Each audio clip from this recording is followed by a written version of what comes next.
Hey everybody, it's Anthony at Land Title with Tucker Brock. We're going to bring you your lender update for the month of January. We just got data in, and one of the biggest things you can look at here is under contracts. It's exciting. This is what we've been waiting for. Just looking at the year over year change of under contracts is phenomenal. Month over month, 32% year over year, 27, almost 28% increase. This is what we've been waiting for. Even if rates haven't changed that much realistically, this is what we've been waiting for, and Absolutely. This is wonderful. So we're really happy about this. We're really happy, and the best part about this is with the under contract numbers in December looking really positive, we're going to have a very positive looking year because the sold numbers were up 18% last month from year over year. So awesome stuff. Now we have a long ways to go, so let's kind of break this down and show what's happening. The number one thing you guys need to be concerned about is inventory. Inventory is real short, and it's just going to create some issues. It's going to be getting it's.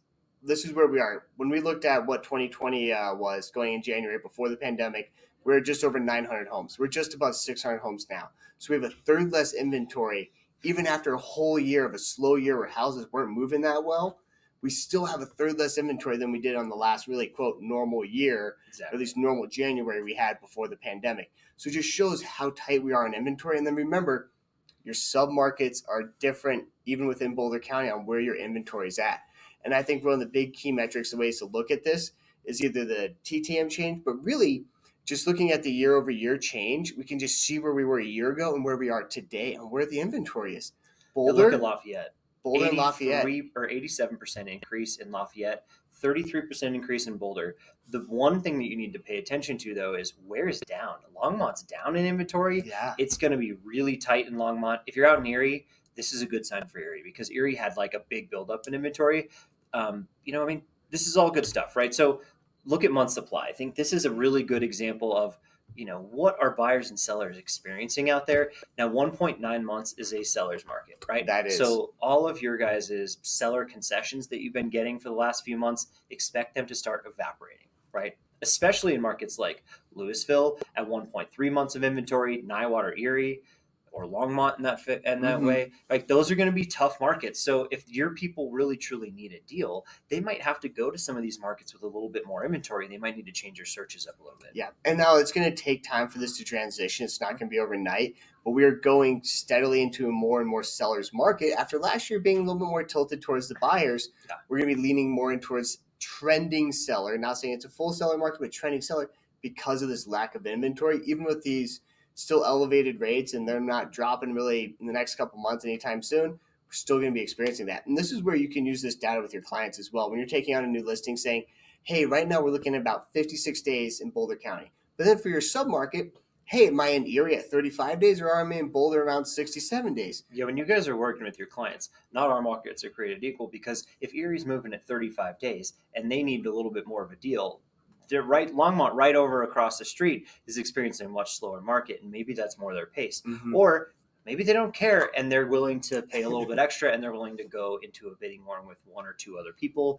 It seems like those bidding wars right now where you got like two people actively competing are pretty normalized, right? Yeah. Like maybe they're paying full price. Now that's a little bit different than what we were in the last quarter. So this will speed up, right? This trends down into May or June. That's going to be the fastest part of the year. Expect back to that like high 20s, low 30s range here really quickly because everything that came off the market, even if it comes back on, it resets those timers. Exactly. So it's really important. Exactly. And this is one of our favorite graphs because we break it down by price range throughout the entire county. And then we're just looking at what's active. Where is the inventory at? We can still see in the super luxury and really that's 1.5, 2 million plus. We still have a lot of inventory up there, but we still have a good amount of sold activity happening. So the inventory, while it does take longer, we do have a lot. We do have volume and we have transactions happening. So that's a good sign.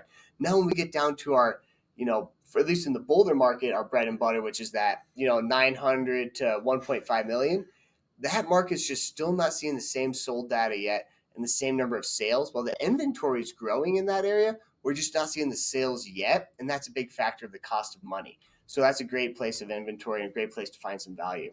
Absolutely. So when you look at it by days on market or month supply of inventory, anything under about 1.5 million, you're going to have really tight competitive markets. This might be a good year to get some of that transition trade up buyer seller people, because if you're working with anyone in that category, they will be able to sell it because we're still in a really reasonable balanced market at the higher or at the lower end, but there might be some opportunity at the higher end. So that's a good one. The days in MLS here, these are really deceptive. So when you're using it with your buyers, be careful, because we'll be in the 30s before no time, especially like 800,000, right? So Exactly. 66 was kind of the anomaly over that sort of hump that we felt.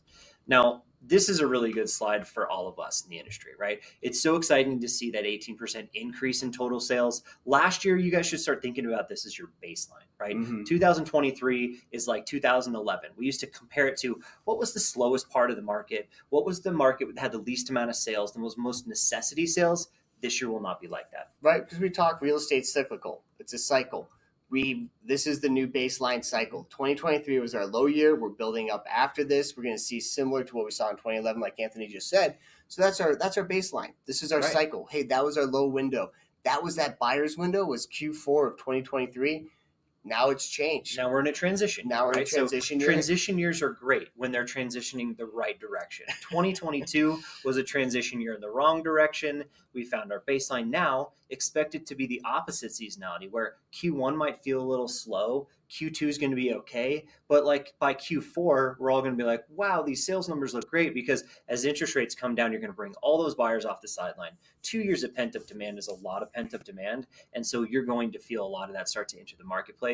And be wary that 2025 could be insane. Yeah, right. And looking at our average sold prices, this is one that we talk a lot about. And this is, really we want to look at our TTM change. That's the last 12 months versus the previous 12 months, or the previous 12 months. So 1 to 12 to 13 to 24 months ago relationship. Why do we care about this? It's because it's an average of averages, and it kind of smooths out the seasonality and the change in inventory that we have throughout the year and what homes are being sold when. And what we see is, we still see some negatives in there, but those are catching back up from it being a little bit lower last year. We've seen the bottom. We're building off the bottom, and we're pretty much at, if not a little bit above, where we were in the peak. Now, not all neighborhoods are the exact same. There was some pretty wild things that happened in 2022 in that late spring, early summer part. But outside of those couple months, we've really recovered a lot of our any losses that we had. So it's really stable. So when you talk to your clients or people who are nervous about buying in Boulder or Colorado, stable. Yeah, and there's definitely other data if you guys need longevity or long-term data. CAR put out some good data. Reach out to Tucker and I. We're happy to get that information to you. If you guys need to shoot a quick video just talking about how optimistic we should be in 2024, this slide is your slide. This is as simple as it gets. Gray as last year, red as this year. And you can just see visually where we're at. Yeah. And talking to everybody, talking to you out there in the marketplace, we just feel where we're at. Look at Lafayette and Erie, 93% increase year over year. Or Erie, 106% increase in total sales. Like, some of these markets are like, wow, people got off the sidelines and they're motivated and they went and bought houses and they're ready to keep doing that. So I think this is a good sign. You're going to see February data look really similar to this, where it's a huge bump because of all those extra under contracts. And then we'll just kind of have to see what interest rates do. And the sooner they start to drop, the faster you're going to see more sales taking place. So but even right now, we're still seeing a lot of buyer activity. And we use other metrics like showing time. You're probably out there going, I am feeling more people. I'm writing more pre-approval letters. We're seeing more activity, so we can really expect February, March, and for our seasonality really kick in as more inventory comes onto the market, and people also get you the documents you're asking for, of course. Sure helps. All right, so the last slide we have for you is that list sale price slide. This is usually one to talk about, what kind of a deal should you expect, or, what's it going to feel like when we negotiate? Well, 97.4% should be the rock bottom, right? It was 97.3% in December.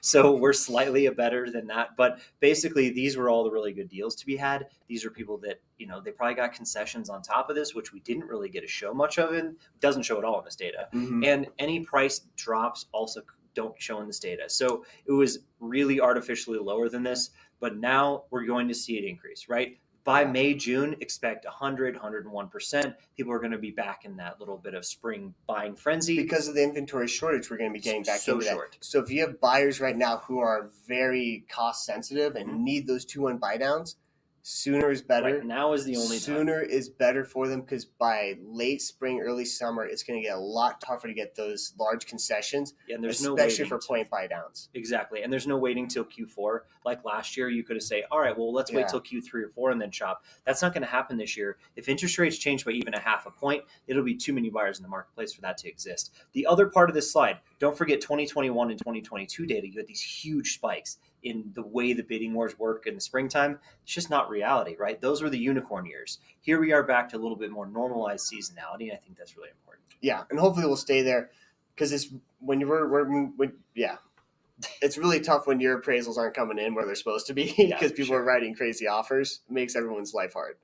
Yeah. Well, either way, reach out to Tucker and I if you need anything. We really appreciate all of you. Don't forget, if rates do dip, we would love to work with you on your refinances. Absolutely. Take care, everybody. Bye.